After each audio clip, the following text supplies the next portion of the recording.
Alright, magandang hapon po sa inyong lahat mga kababayan. Batang Maynila to. It's update tayo dito sa kaso ni Pastor Apollo C. Kibuloy. Eto mga kababayan, itong video na nakikita natin sa ating screen. Ayan po ang NBI kasama po ang Philippine National Police na pumunta po dyan sa sa Kingdom ni Kingdom of Jesus Christ KOJC leader Pastor Apollo Kibuloy. Ayan, ngayong araw po yan, araw ng Miyerkules, April 3. Yan, kasama po ang National Bureau of Investigation, pati na rin itong Philippine National Police. Hinahagilap na po ng kapulisan itong si Kibuloy sapagkat ito pong Davao Regional Trial Court ay naglabas na po ng immediate arrest order dito nga kay religious leader Kibuloy. Ayon sa UNTV News and Rescue, the Davao Regional Trial Court on Wednesday, ngayon pong araw na ito, ay nag-release ng ruling upholding its earlier issuance of warrants of arrest against religious leader Apollo Kibuloy. O dyan sa direktiba na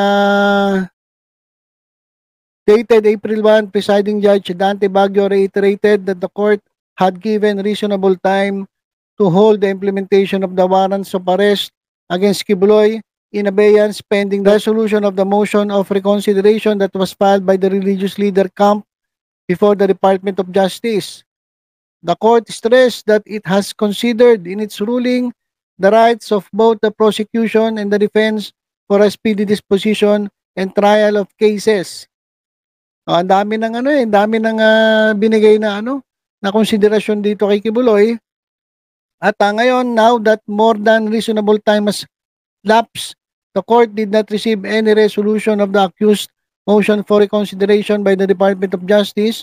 Neither a copy of the same was furnished to the court by the accused counsels, nor a manifestation was duly filed at the very least. O sabi ng korte, having received none of this date, the court declines this time to await as what was earlier determined upon judicious examination and perusal of information where it found probable cause, let the warrants of arrest already issued by the implemented immediately.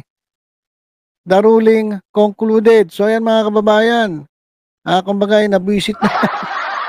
Ang dami ng consideration kay Pastor Kibuloy at dito sa DOJ. Pero ito na mga kababayan, pinapa-aresto na etong si Pastor Apollo C. Kibuloy.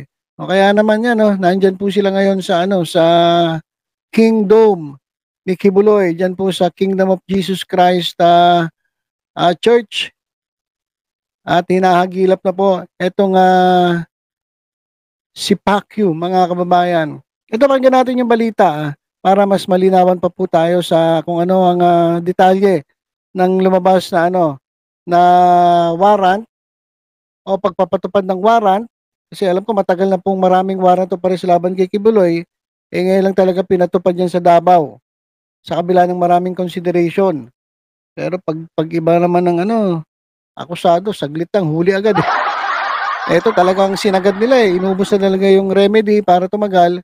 Pero ito, mabot pa rin sa ganito na talagang pina-aresto na etong si Kibuloy. Ito pakinggan natin yung balita mga kababayan Dante, may reaction na ba dito ang Department of Justice?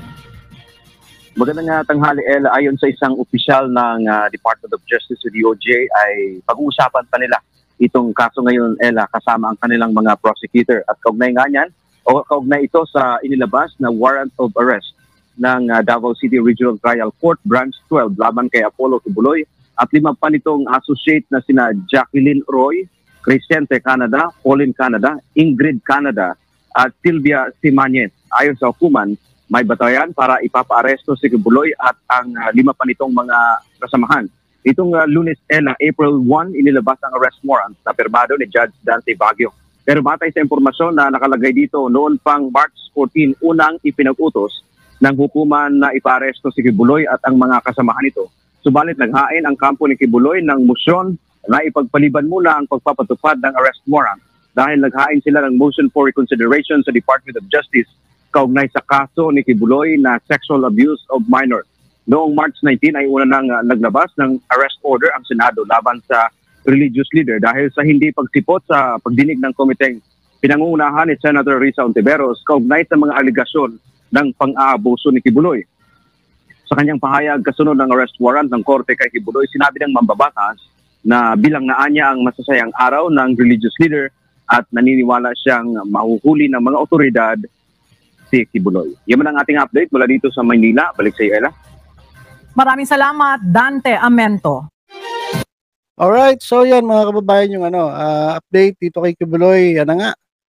Hinahunting na si Pastor Kibuloy ng NBI at ng kapulisan. At ito yung sinasabi nila eh. Ay, ano kaya masasabi ni Robin Padilla dito? Ni Amy Marcos? Ni Bongo? Sino pa? Sino pa yung mga maingay dyan sa Senado? Cynthia Villar. Ayan yung mga kumakampi kay Kibuloy eh. O ngayon, ito. Wala na ang usapan sa Senado. Humarap na kayo sa korte.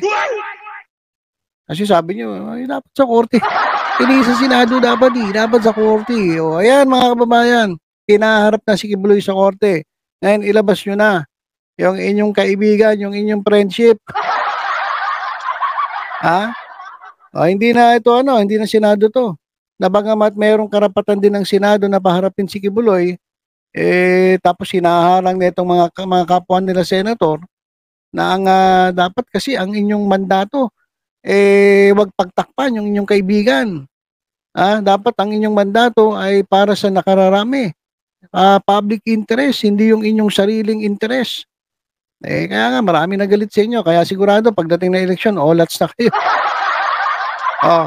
Ngayon ito, palabasin nyo na yung kaibigan ninyo. Sa korte na siya harap. Ngayon ang tanong, nasaan si Pacquiao? Nasaan si Kibuloy?